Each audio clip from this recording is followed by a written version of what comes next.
যেখানে সবাই শাকিব খান এবং আবু হায়াত মাহমুদের পরবর্তী সিনেমার টাইটেলের অপেক্ষায় দিন গুনছিল, সেখানে বিনা মেঘে বজ্রপাতের মতো সামনে এসেছে আরেকটি সিনেমা। সাম্প্রতিক ব্লকবাস্টার উৎসব সিনেমার সহ প্রযোজক শাকিব ফাহাদের প্রথম সিনেমাতে অভিনয় করতে যাচ্ছেন শাকিব খান। যদিও এটি একটি পুরাতন খবর, তবে চমকপ্রদ তথ্য হচ্ছে এই সিনেমাতে বাংলাদেশ সেনাবাহিনীর অবসরপ্রাপ্ত কর্মকর্তা মেজর সিনহা মোহাম্মদ রাশেদ খানের চরিত্রে অভিনয় করতে যাচ্ছেন মেগাস্টার শাকিব খান। দীর্ঘ ক্যারিয়ারে বিভিন্ন চরিত্রে অভিনয় করলেও শাকিব খান এই প্রথম সেনাবাহিনীর মেজর চরিত্রে অভিনয় করতে যাচ্ছেন। তবে সিনেমাটি খুবই স্পেশাল হতে যাচ্ছে মেজর সিনহাকে কেন্দ্র করে নির্মিত হবার জন্য, কারণ প্রয়াত এই মেজর বাংলাদেশের মানুষের হৃদয়ে বিশেষ এক জায়গা দখল করে আছেন। সিনেমার নাম এখনো চূড়ান্ত হয়নি, এটি শাকিব ফাহাদের প্রথম চলচ্চিত্র, তাই প্রস্তুতিও চলছে ব্যাপক আকারে। আগামী মাস থেকে শুরু হবে শুটিং। পরিচালক জানান, সিনেমাটি সত্য ঘটনা অবলম্বনে হলেও কাহিনীতে কিছুটা কাটছাট থাকবে, তবে দেশপ্রেম, অ্যাকশন এবং মানবিক আবেগ সব মিলিয়ে এটি হবে একটি শক্তিশালী গল্পের সিনেমা। ঈদে নয়, বরং বছরের কোনো এক শুক্রবার মুক্তি পাবে এটি। সেনাবাহিনীর অবসরপ্রাপ্ত মেজর সিনহা মোহাম্মদ রাশেদ খান হত্যাকাণ্ড আজও মানুষের মনে চাঞ্চল্য সৃষ্টি করে। সিনহার পৈতৃক বাড়ি চাঁদপুরের ফরিদগঞ্জ উপজেলার বালিথুবা পূর্ব ইউনিয়নের মানিকরাজ গ্রামে। তার বাবা এরশাদ খান ছিলেন বীর মুক্তিযোদ্ধা। 1984 সালে 26 জুলাই চট্টগ্রামের রাঙামাটিতে জন্মগ্রহণ করেন সিনহা মোহাম্মদ রাশেদ খান। 1999 সালে রাজধানীর BF শাহীন কলেজ থেকে প্রথম বিভাগে SSC এবং 2001 সালে রাজুক উত্তরা মডেল কলেজ থেকে প্রথম বিভাগে HSC পাশ করেন। চাকরি জীবনে তিনি শ্রেষ্ঠ সঙ্গীন যোদ্ধা, আন্তঃ ইউনিট বায়োনেট ফাইটিং প্রতিযোগিতা 2007-এর শ্রেষ্ঠ প্রতিযোগী ছিলেন। তিনি ক্যাপ্টেন পদে 2009 সালে special security forces protection course 50 সম্পন্ন করেন। 2011 সালের 25 এপ্রিল থেকে 13 মে পর্যন্ত তিনি যুক্তরাষ্ট্রে VIP প্রোটেকশন কোর্স সম্পন্ন করে। সিনহা মোহাম্মদ রাশেদ খান 2009 সালের 4 জুলাই থেকে 2012 সালের 2 নভেম্বর পর্যন্ত প্রধানমন্ত্রীর দায়িত্বে থাকা স্পেশাল সিকিউরিটি ফোর্সের সদস্য হিসেবে অত্যন্ত দক্ষতা ও সুনামের সঙ্গে দায়িত্ব পালন করেন। 2013 সালে তিনি জাতিসংঘের শান্তিরক্ষা মিশনে আইভরি কোস্টে দায়িত্ব পালন করেন। 2019 সালে তিনি মেজর পদ থেকে স্বেচ্ছায় অবসর নেন।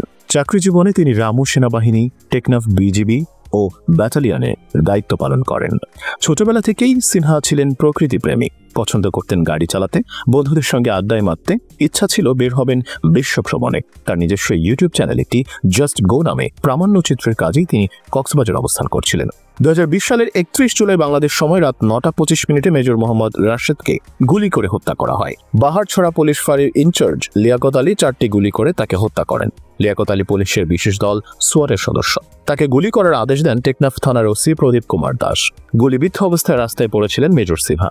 তার মৃত্যু নিশ্চিত করতে পরবর্তীতে OC প্রদীপ কুমারও 2টি গুলি করেন। প্রায় পৌনে 1 ঘন্টা পর একটি ট্রাকে করে তাকে হাসপাতাল নেওয়া হয়, কিন্তু তার আগেই তিনি মৃত্যুবরণ করেন।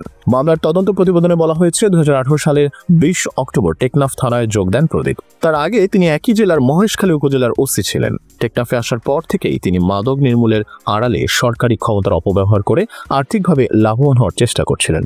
ইয়াবা ব্যবসায়ী ছাড়াও স্থানীয় মোটামুটি আর্থিকভাবে সচ্ছল নিরীহ পরিবারকে টার্গেট করে তাদের মিথ্যা মামলায় জড়িয়ে অনেককে ক্রসফায়ারে দিয়ে এবং ক্রসফায়ারের ভয় দেখিয়ে টাকা আদায়ের নির্মম নেশা পেয়ে বসে থাকে। টেকনাফ থানায় OC প্রদীপের 33 মাসের সময়কালে 106টি বন্দুকযুদ্ধের ঘটনায় 174 ব্যক্তি নিহত হন। অথচ ওই কাজের জন্যই 2019 সালে পুলিশের সর্বোচ্চ পদক বাংলাদেশ পুলিশ মেডেল বা BPM পেয়েছিলেন OC প্রদীপ। স্থানীয়দের ভাষ্যমতে টেকনাফ পুলিশ তখন হরে দরে মানুষ মারত।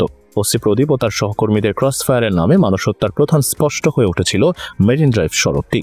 সিনহা হত্যা মামলার তদন্ত প্রতিবেদনে বলা হয়েছে, OC প্রদীপের নেতৃত্বে ও নির্দেশে শতাধিক বন্দুকযুদ্ধের ঘটনায় বহু লোক মারা যায়। তার অপরাধের ধরন ছিল মাদক উদ্ধার হলে অথবা কোনো ব্যক্তিকে মাদক দিয়ে ফাঁসিয়ে স্থানীয় কিছু দালাল ও সোর্সের মাধ্যমে টাকার জন্য দেন দরবার করা। অধিকাংশ ক্ষেত্রে ভিকটিম পরিবারের কাছ থেকে মোটা অঙ্কের টাকা নেওয়া হতো ক্রসফায়ার না করার শর্তে।